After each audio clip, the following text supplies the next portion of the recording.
Okay. Basically, I always say leprechaun, and again, on an ego level, I can benefit from humor, but I ain't joking. This is leprechaun, alright? And I look in the mirror, I see everything in myself. This is individualism. If you really know what individualism is, by the way, not individualism, not individual complex, no.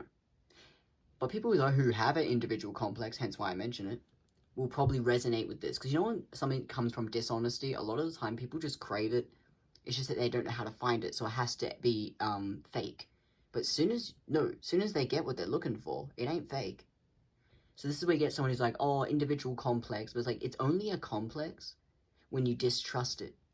When you actually let yourself experience your identity, your actual experience with identity, without denial, or like with the denial, or like, it's like about all of that. It's about the ego, it's about your no ego, it's about your true self, your disconnection from your true self, all of that. And this is individualism, right? So I do suggest, by the way, anyone who has like an individual complex or considers themselves self-obsessed or a narcissist, hear me out. That would be the case if you had a problem, yeah. But what if I were to tell you it doesn't have to be a problem? An interest in yourself and your own identity and being able to see things in yourself and who you are, maybe even how you dress, colors that you resonate with, that you see in yourself, faces you see in yourself. This is individualism. It's a philosophy, or it can be considered a, what's it also considered? Not religion. It's a philosophy. It's a way of living. It is almost religious. Almost. But like seeing religion in yourself. Some people, of course, get scared of this, but it's literally just, that's the experience of identity that people do have, and it's good to actually delve into yourself this way. If you already lean this way, otherwise then it is just self-obsession, and then it does become egotistical, and then it kind of becomes, I mean, I say even the ego is interesting, though. So I actually also find that interesting. Even within individualism, I find the ego interesting as well. So yeah, don't consider yourself a narcissist. Otherwise, then you'll just end up with issues. Or someone who, because wait, you know how narcissists kind of like calling themselves narcissists? It's like, yeah, because, oh my god, no one cares. Anyway. But individualism is what people crave, a genuine understanding of their identity. And what I just see in myself, because again, I'm always saying leprechaun. I just say it, alright? You don't get it. There's a leprechaun that I'm completely paralleling with, like, completely, and for a while now. I would say, actually, ever since I was born. And obviously, sometimes I relate to other sides of my personality. I talk about other colors, because the leprechaun very much relates to the color green. All about the color green. And obviously, I've seen it in many other ways. I can talk about actual nature. There was a time where I saw it in nature. That was nice. Very nice. A genuine connection to nature. But with the leprechaun, it's different. It goes beyond nature. It goes into even the ego side of money. So, like, the leprechaun's, ego side of money. There's literally this leprechaun I'm completely paralleling with. They might be just dressed up as a leprechaun. They might just be telling a joke. They might be just like a person wearing green and a hat, trying to look that way stylistically. But I'm paralleling with them and have since I was born. It's a part of my identity in, like, individualism. It's a part of my identity. There is a leprechaun I parallel with, and I don't even know how to describe it. Sometimes I'm like, well, no. Calling yourself a leprechaun is quite the thing to say. But, like, how do I describe this? Again, also, and I feel called to talk about chakras because of the color green, especially when it's like an obvious, not like nature, it's like green, as in like literally the color green. I go, doesn't that represent heart chakra? I find that very interesting out of all the chakras. Like, I would think third eye, because, like, leprechauns always think they have things figured out. They're always thinking and stuff, it's kind of all like, kind of a lowest of the low, kind of, what would be considered that. But as we all know, though, within individualism and within ego, there is always this desire to be lowest of the low. So we get people who resonate with clowns, people who resonate with, oh, I'm a leprechaun, I'm a jester, I'm a cool goth person, and goth people more specifically, they resonate with vampires. They resonate with, which is also lowest of the low, like vampires, they're lowest of the low. Let's say they resonate with demons. Let's say some people resonate with Everyone resonates with, like, lowest of the low. There's an aspect of identity that relates to lowest of the low. Things like demons, you know, leprechauns, clowns, perros. People go, oh, I'm sad, I'm a perro. What else? Some people want to be pathetic. Some people resonate with musicians because they seem pathetic. Some people resonate, and those musicians will resonate with pathetic people as well. Anything that's, like, lowest of the fucking no one cares. But how do I describe this? It's an aspect, yeah, but for me, leprechaun, that's what I parallel with.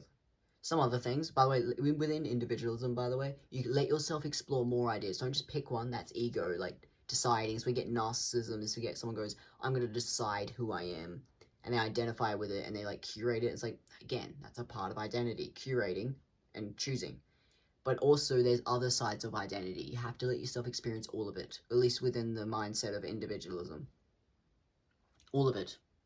You don't just decide which one. I let myself delve into the leprechaun that I'm paralleling with, but I also delve into other ideas. Clown stuff, ringmaster, Perro. I'm saying all my favorites.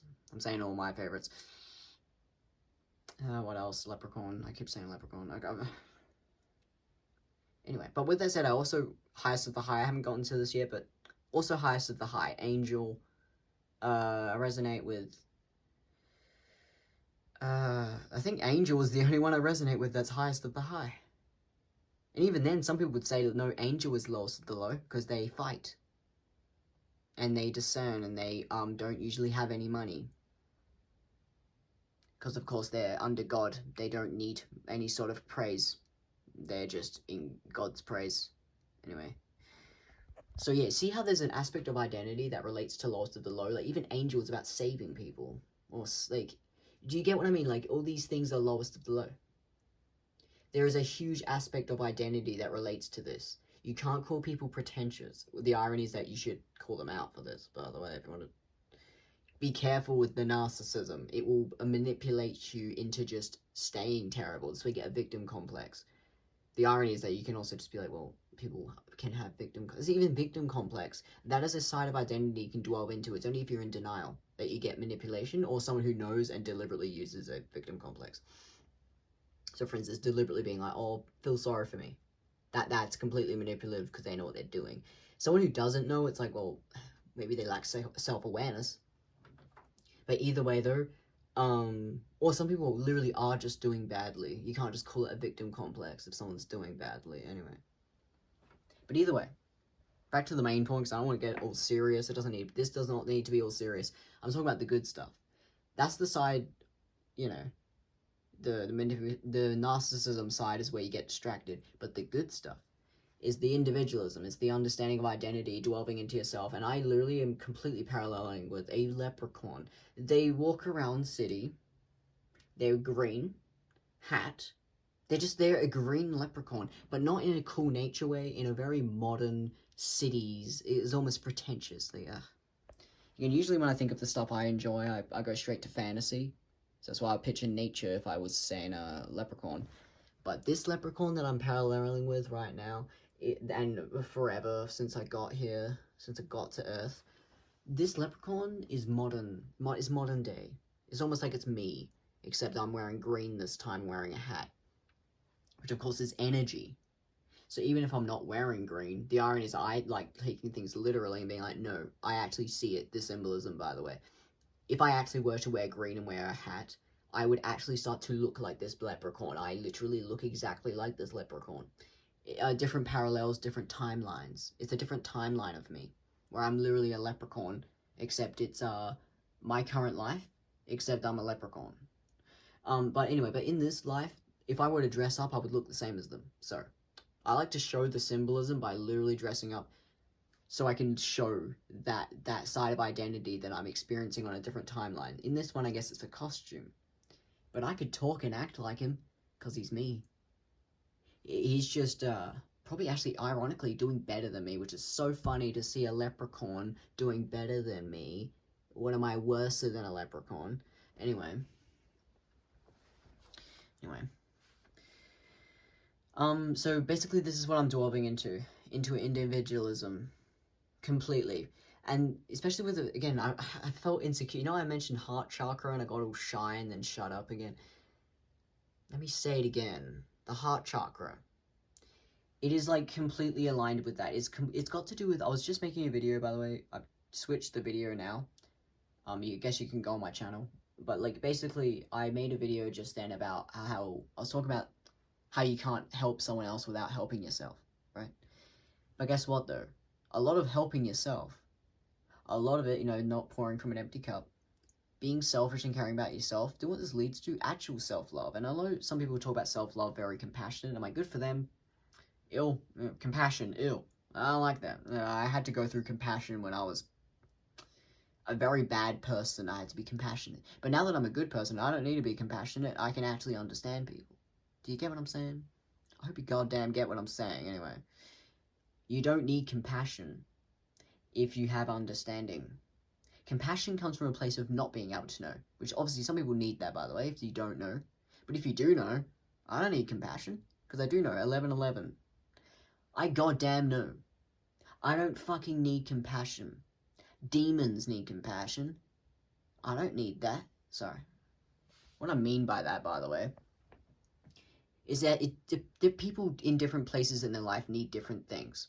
People who have a misunderstanding have to learn to understand, and it might even come from a place of confusion. Like even confusion can be like, I'm gonna listen to someone. But someone who already understands someone doesn't have to do the whole, oh, I listen. They go, I already know. Like they can almost have humor. As we get some people, let's say someone's like talking about something they struggled with, but they can have humor because they actually understand each other. Do you get what I mean? But then someone though who doesn't get it, they're not supposed to tell jokes. They're not supposed to tell jokes about their trauma. No, they don't get it. They have to have the compassion and be all nice. Do you get what I mean? Some people need the compassion. Some people can tell jokes. Like, it's not, do you get what I'm saying? When you're on the whole, I can tell jokes, I already get it, I understand. That's the good stuff, you know? You don't have to do all the compassionate stuff, because that's for the outsider. You know, you can almost start calling people, I don't want to say outsider, but like, I'm just saying some people, they don't get that some of those things actually start to become patronizing. Like even compassion can start becoming patronizing. Toxic positivity. And it's like, well, maybe that's what they need. They need the toxic positivity. They need to be compassionate. Well, I have the actual understanding. I don't need that stuff. That stuff is almost pathetic to me. And this is what happens with people who you understand. Or with yourself. And this is what I'm talking about right now with the self-love thing. People all the time talk about self-love like compassion. I'm like, there was a time, by the way, where I needed compassion for myself. When I was filled with self-hatred. That's when I needed compassion. But guess what, though? Don't work way fucking better than all the whole... Because again, I was always like, ill self-love. Like, I was like, ill. Like, even compassion. People go, oh, no, but compassion's a good thing. And I was like, I hate that. I hate that. I hate that. I hate that. I hate everything about that. And people, of course, don't listen. They just go, oh, you're struggling. Oh, you hate it. You're supposed to like it. People are bold. They're willing to be like, you're supposed to like that. Maybe there's a reason. God damn. Maybe there's a fucking reason why I don't fucking like that. There's a reason why I don't like compassion. I don't like it. It comes from a place of misunderstanding. I don't have that with myself. And with other people either. I don't need that even for other people because I actually understand people. So I don't need that compassion. That's like laws of the fucking line. Oh, you need compassion. You're messy. I don't need that. I understand people. Anyway, so another thing happens is, but with self-love though, because I can make this about other people, but I want to make this about self-love, because I'm talking about individualism, so I'm going to stick to that. It's got to do with the fact, do you know where my self-love came from? Self-obsession, typical, what would be considered narcissism, trying to make myself seem a certain way, cartoon character, drawing myself and stuff. Stuff that I really liked, colors, dressing up, understanding myself, and obviously when it comes to, like, my actual mind, I had to, like, admit when I was wrong and stuff and be a better person, you know. But this was got to do with stuff in my life and stuff I genuinely cared about. I didn't have to be all dramatic. It was really just about stuff I genuinely cared about. even just like interests. Do you know how much interest, like music I listen to, aesthetically, paintings and pictures, photography. When I say photography, I mean like Pinterest. Photography, Pinterest anyway, but like things that like I actually liked the look of, which of course would be considered all superficial. And people are fucking bold, calling a house design, but fucking calling that shit fucking, oh my god. I want to calm down. I love it, which is nice.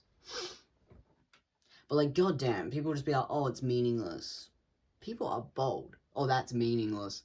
Imagine saying that. I mean, at least they're being honest, I guess. Maybe they need to say that and understand it. Oh, it's meaningless. Are you sure you're not just not knowing what the meaning is? No way. No way. No way. Maybe it's just because you don't know what it means. Anyway. I guess maybe they have to let it. I guess maybe they have to say it like that. Anyway, basically. There's like, what helped me have like self-love actually came from aesthetics, fashion. Fashion gave me self-love. I say dressed in a fucking suit. Oh, I just did a job interview, alright? Leave me alone. Anyway, but like basically when I'm like dressed up, even before I dressed up, the desire to dress up was what made me experience my identity. Experiencing myself made me like myself. Not like, oh, being all nice to myself, having compassion. That is not the right advice to give people. People give people advice and go, oh, you have to be nice to yourself. No, actually, if someone has self-hatred, you don't go, oh, be all really nice. Or like yourself. That does not describe the experience of self-hatred. You could say confusion, you could say misunderstanding, you don't understand yourself. Or imagine saying that to someone who has like self-hatred, you don't understand yourself. That is a way better piece of advice than you should, here's what you should do, you should like yourself, here's have compassion. That does not make sense. You can't tell someone with self-hatred to have compassion for themselves. Like, okay, maybe. Fucking maybe. If they know what that word means, okay, fucking maybe. For some people who resonate with that word. But people who don't, and people don't like this, by the way. This is a random little social skill, because I can fucking tell you. Did you know that you can talk with people better if you understand what words they like? Some people just go, oh, why don't they like that word? I'm like, well, there you go. God damn, you noticed. People who ask that question, I'm like, look, yeah, notice. Well, you're on the right path because you just fucking noticed that someone didn't like the word. You have awareness. But some people go, like, they kind of go, that person didn't really like that word, and they keep saying it. And I'm like, are you idiotic? You noticed that they didn't like the word compassion, so you thought you would keep saying it until you took the meaning out of it even more than it already had. It's like when someone goes, oh, that person didn't accept my apology. They didn't accept it. And it's like, yeah, they didn't accept it. That's the interaction you just had. You tried to say sorry to someone and they didn't accept it. That's what that is. But instead they just either go serious and go, oh, okay, am I supposed to just let them have that? And it's like, you don't get it. You're not even having any of the reflection. How come I instantly know what that means, but they don't? Yeah, maybe people should do a little bit more inner work. So, literally, if someone didn't accept my apology, I already know what that... Even before saying the word sorry, I already know what it means. I already know what it means. Sometimes I don't even speak, because I'm like, I already know what it means, and then I disappear into the shadows anyway, but basically. That's taking it too far, you don't disappear into the shadows anyway, but basically.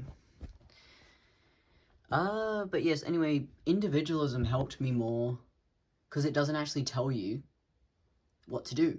It doesn't tell you what to do. Individualism makes you delve more into what you're already doing. If you're delving into ego, or if you're delving into fashion, delving into a hobby, delving into painting, that's way better. I'm living life, I'm experiencing things. People just want to, as soon as someone has a problem, just go, assume that it's dire, assume the stakes are high, and go, stop doing that. No, people need to experience these things. Otherwise, then they will never see their dark side. You're supposed to understand this. I know some people identify with it too much, and this is where you get someone who's immature, but, like, you're actually supposed to understand your, like, shadow side, your dark side. You're supposed to integrate. People who deal with self-hatred are integrating, and yet we got people telling them to stop and have compassion. That doesn't make any sense. That doesn't make any fucking sense. That is a complete misunderstanding of identity. Yeah, I'll tell them to just stop being mean. Well, then they'll never understand why they didn't like those parts of themselves. Like, do you know how often someone who has self-hatred, it's because they've done something bad, or they feel guilty for something, or let's say they go, I feel like I've done a problem and done the wrong thing. You're gonna have to hate yourself for a bit, because that's what it literally feels like. Let's say you say something terrible, you will feel bad afterwards. Let's say you say another thing terrible, you'll also feel more bad. Let's say you keep saying things that are terrible, you say more terrible things, you'll start to feel really terrible about yourself. I mean, think about it. Self-hatred can be a reflection. Someone reflecting on how they feel about themselves. And yet we've got people telling them to just stop hating themselves. That doesn't make sense. You're supposed to understand it and delve into it. Otherwise, what will you find? Nothing. Oh my god. And we got that's probably where nice guys come from. A complete denial of any sort of integration at all, which men, by the way, struggle with inner work more so than girls. Girls might actually feel like they're doing too much inner work. Actually, no. Anyway, girls do more than inner work. I'm not kidding, one. But I'm not kidding when I say even girls don't do it as much as divine feminines. And I say divine feminines as in because feminine energy. It doesn't actually have to mean girl. Feminine energy. Everyone should be comfortable in their feminine energy and comfortable in their masculine energy. And if you're not, it reflects the life you're living. If you're not comfortable with feminine, it reflects that side of you that you can't accept. If you're not comfortable with masculine, I mean, that reflects what that reflects. I mean, come on.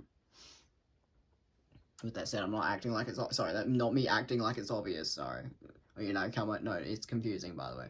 This is a spiritual understanding of masculine and feminine without those performative things. So, to be honest, it is actually very confusing. We're in the society at the moment, we are talking about these things because people need to be more aware that sexism has messed up this dynamic to the point where people don't understand masculinity and they don't understand femininity because sexism has ruined this dynamic. But we are talking about it at the moment. All the people in the feminine, masculine side of the internet. Anyway, I talk about it energetically and how we have both. You might lean towards one, but I'm not going to say that's an identity, so I'm like... You're just not delving into that side of yourself. I've got the more of the Carl Jung opinion on gender for me. I'm like, y'all, I don't fucking think it's real. Like, I can get real annoying. Anyway, it's just energy. Oh my god. Anyway, and it's cool that you can actually see that energy on people. So, like, if someone's more masculine, they might actually literally look more masculine.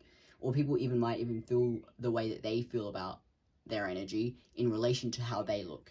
So let's say someone goes, well, I already look this way. So they might even make choices based on how they look. That's also a very interesting perspective. All of these perspectives are interesting. Whether you look at it as a choice, or whether you look at it as a circumstance, all of that. All of it.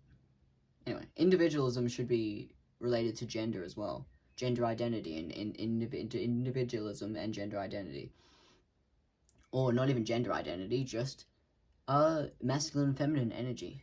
And how you feel about your identity in relation to your energy. Or whether it feels really connected, or whether it feels separate. Whether you feel like, because you look masculine, do people not see your feminine side? Or do you look too feminine and people can't see your masculine side? Or the opposite, is it really obvious to people when they look at you? Or is it hard for people to tell? Do you want people to know? Some people don't want people to see their feminine side at all. Some people do not want anyone to see it. But then they go, yeah, but I'm obsessed with that side. I'm obsessed with my feminine side. I stare at myself in the mirror. But then they're like, yeah, but I don't want anyone to look at me. Do you know how many feminines have that experience, or feminine side of your personality? It's where you get people who are feminine secretly. Wouldn't even know. They stare at themselves but don't want to be looked at. And that is actually the experience that so many feminines have. Anyway, but it's just got to do with how the lifetime and how it plays out. There's a lot of people who don't understand femininity, and then you don't want to be seen by people who don't get it. Because it's like, the reflection, there's no reflection. I'm like, there is still a reflection, but I'm not kidding when I say, I get why people start to hate it and go, this is terrifying to experience. I hate the misconception. Or it's like, not even terrifying, it's just like, incredibly boring. Anyway, so I'm just talking about individualism and what you can see in yourself. And I'm completely obsessed with this. Everything I do is based on myself. I am just self-obsessed. And this one I say again, I shied away again about talking about the heart chakra. Let me say it again.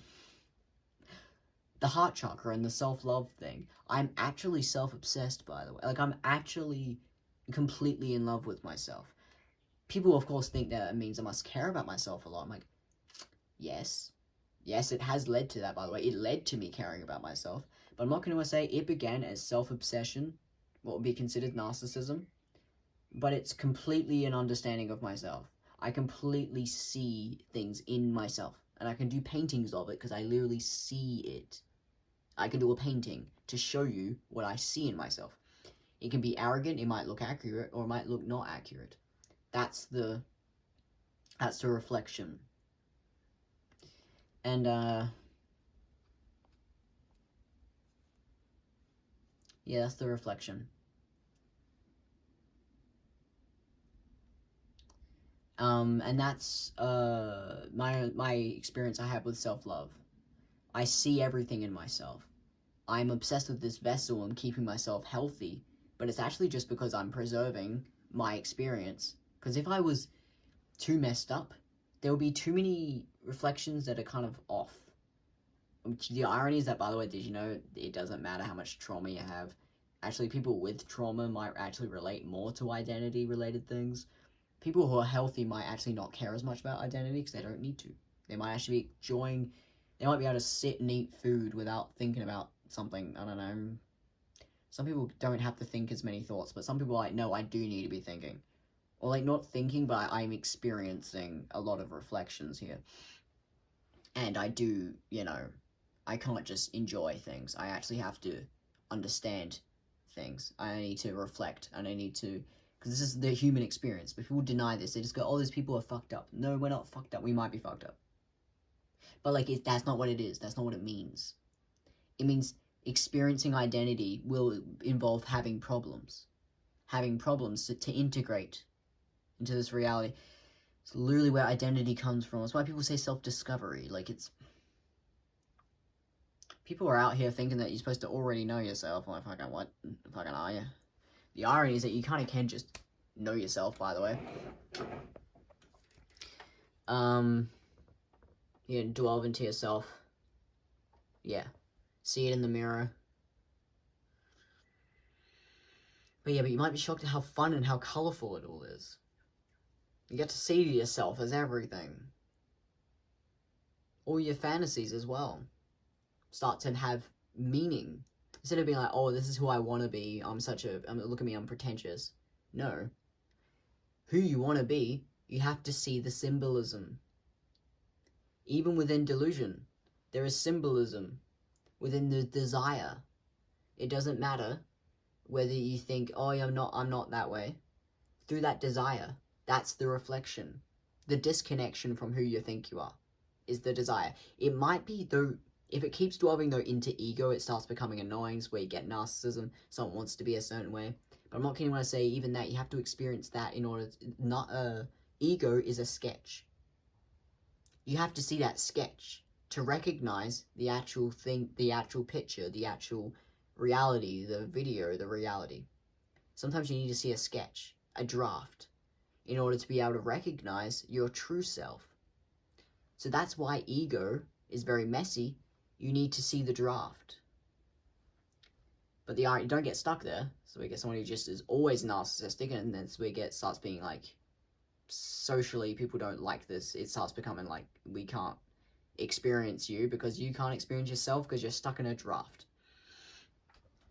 It starts becoming immature because it's like, well, now we actually don't know who you are because you're just narcissistic. But the irony is that if you're actually just delving into identity, you start actually being able to recognize yourself. And it's quite confusing, by the way, to recognize yourself. It might not be what you expect. But it kind of is what you expect, though. It kind of is exactly what you expect. It's the thing that you're weirdly obsessed with. That you go, I've always wanted to be this. Or the thing that you always want to be, you end up seeing more within it. So, for instance, let's say there was like a famous person you wanted to be. Then you go, yeah, but that's not what I see in them. It's not just them. That's them. That's for them. That's their person. That's their vessel. I see more. So, for instance, have you ever been obsessed with someone, but then you go, oh, but I wish they did their hair a little bit differently. Or, oh, I wish they wore that outfit more often. I mean, I say that's just called you understanding them better than themselves. It's where you paint someone else, where you get a muse. Anyway. But I'm not kidding when I say you start realizing, though, that even if you're addicted to a muse, someone else, you start going, no, I'm the muse. But I'm not kidding when I say, do you know how good it feels to just delve into someone else's individualism? By having a muse. This is how you, like, respectively obsess over someone. Because, yeah, and I've done this all the time, and I had to do this as a teenager, by the way. God damn, I did not know myself at all. At all. At all. I didn't know myself. Oh, fucking maybe slightly. I knew I was a jester, and I knew I was a ringmaster, but I didn't know anything else. I would just switch between jester and ringmaster, and then shame of, I'm neither of those things. And then the shame self obviously started feeling like a perro. So I was like, well, I guess maybe I'm actually a perro dreaming of being a jester. Because I probably crave the audience that a jester has. They talk to the whole castle, and I'm just a perro doing a painting. But then I go to the piano, and I want to be a jester. And then the ringmaster is very arrogant. Oh, I want to wear a different hat. I want to dress up and wear a jacket. But obviously, luckily, the jester goes, you ain't that fucking cool. Puts the jester hat back on. Anyway. And then afterwards, the jester hat even falls off. There's not even bells. It's just silence and perro, I am sad. And they were the three dynamics I switched between. But that's all I knew of myself. I only saw shame, excitement, and then arrogance. So these were the three selves I had, and they were all I was.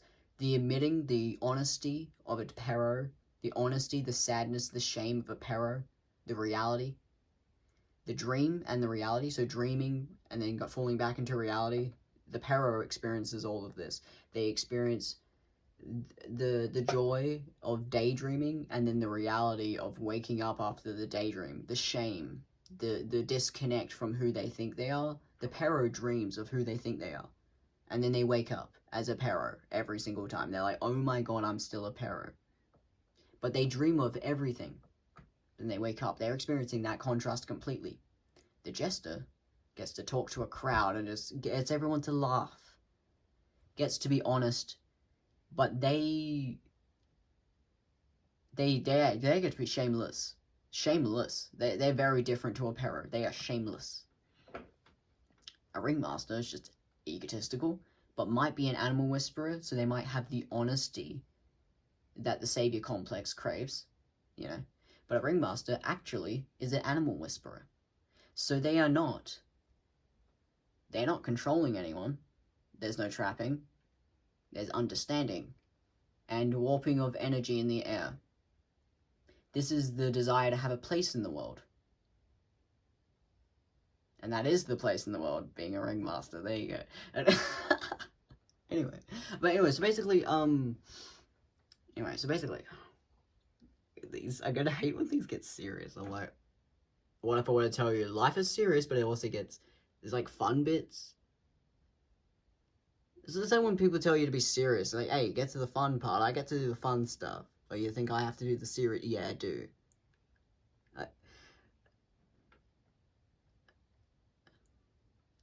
But that's the part I'm already good at, alright? Can we get to the fun bit? And plus, you can do the fun bit, and then it leads to you being serious anyway. You can be serious and then be fun, or you can be fun and then be serious. It leads to this, they're correlated. Being serious and having fun are, like, correlated. Like, fucking, if you haven't noticed. Again, like, oh my god. Anyway. But people love just the serious stuff. I'm like, that's codependent. They go, oh, I'm such a good person. I'm like, no, you're not. You're codependent. They don't like that. But I'm like, I'm sorry, but that's the reflection you need. Alright now? That's the reflection you need. Oh, I'm such a good person. No, you're not. You're codependent. And you have an identity built upon dire situation, so that you never actually have to improve yourself as a person.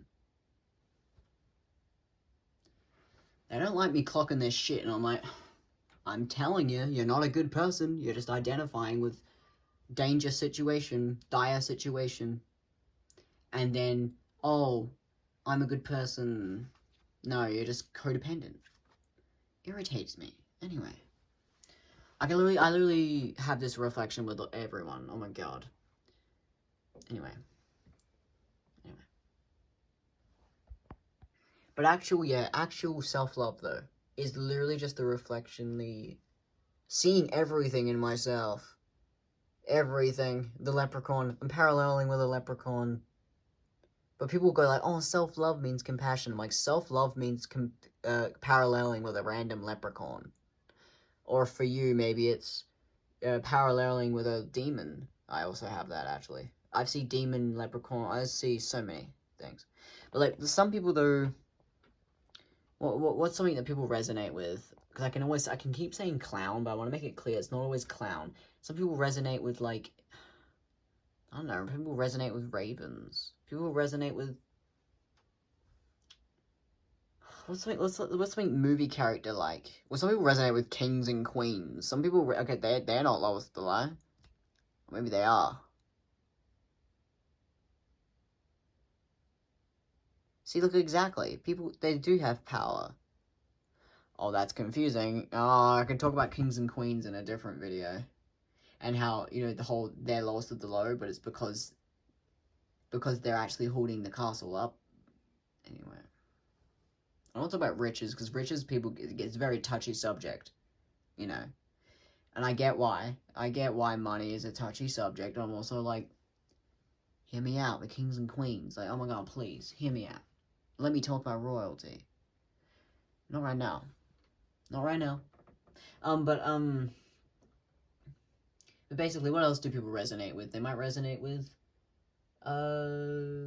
being, like, cool. And I'm like, exactly. This stuff.